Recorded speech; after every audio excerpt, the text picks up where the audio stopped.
పాత నిబంధన గ్రంథంలో దశమ భాగం లేవీయులకి మాత్రమే.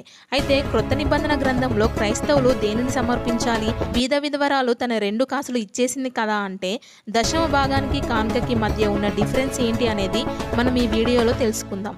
మొదటిగా దశమ భాగం అనేది ఇజ్రాయేలీలు లేవీయులకు సమర్పించాలి. ఎందుకంటే వాళ్ళకి భూమి లేదు.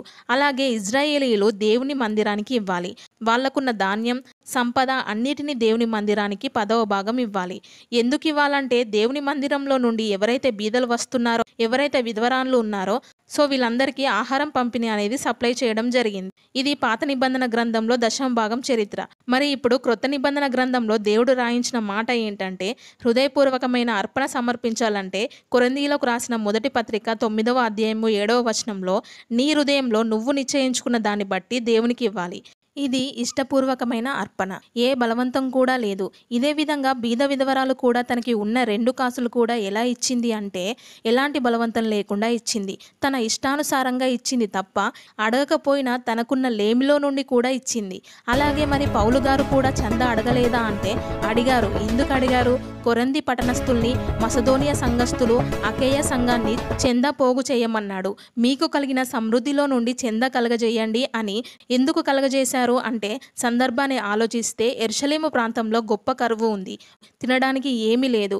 ఇప్పుడు ఎక్కడెక్కడైతే కొంత చందా పోగు చేశారో ఆయన తన సువార్త పనికే వాడారు. ఆ చందాని తీసుకెళ్లి ఎవరికి ఇచ్చారంటే రోమపత్రిక 15వ అధ్యాయము 25వ వచనంలో ఆ చందనంతా తీసుకెళ్లి యెరూషలేం పట్టణస్థులకి, వాళ్ళ పరిశుద్ధులకు ఇచ్చాడు.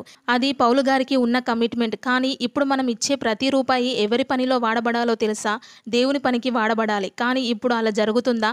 మనం ఇచ్చేది దేవుని పనికే, మరి దేవునికే ఇస్తున్నాం మనం. కానీ మనం ఇచ్చిన ప్రతి రూపాయి సేవకుడు ఎలా వాడుతున్నాడు? తన సొంత లగ్జరీ కోసం వాడుతున్నాడా? అది దేవుడు ఒప్పుకోడు ఖచ్చితంగా.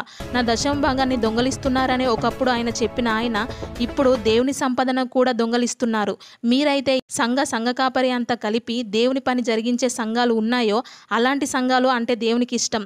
అలాంటి వారికి దేవుడు పని ఇంకా గొప్పగా చేస్తారు. వాళ్ళకి ఇవ్వండి. అంతేగాని తమ యొక్క ఆస్తులు కూడబెట్టుకోవడం కోసం సేవ జరిగించే బడా సేవకులకు ఇవ్వకండి. ఎందుకంటే వాళ్ళు మీ దగ్గర నుండి దోచుకొని వాళ్ళ యొక్క యూజ్లకే వాడుకుంటున్నారు. కనీసం బీదవారికి కనీసం ఒక్క ఆహారం పెట్టిన వాళ్ళైనా ఉన్నారా? కొంతమందిలో లేరు. కనీసం తిండి లేని వాడికి ఒక్క పూటైనా తిండి పెట్టిన వాళ్ళు ఉన్నారా? లేరు. ఎప్పుడూ దశమ భాగం అంటారు తప్ప వీటి ఏ పని చేయరు. కాబట్టి నీ ప్రతి రూపాయి దేవుని పనిలో వాడబడితే అక్కడ ఇవ్వు. నువ్వు నీ పనిలో ఎవరైతే సేవకుడు నిస్వార్థంగా కష్టపడుతున్నాడో అతనికి ఇవ్వు ఈ కానుక. పాత నిబంధన రూల్స్ వేరు, క్రొత్త నిబంధన ఉన్న రూల్స్ వేరు. వీటిని గమనించుకొని మీ కానుక దేవుని పనికి ఇవ్వండి. దేవుని పనిలో మీరు కూడా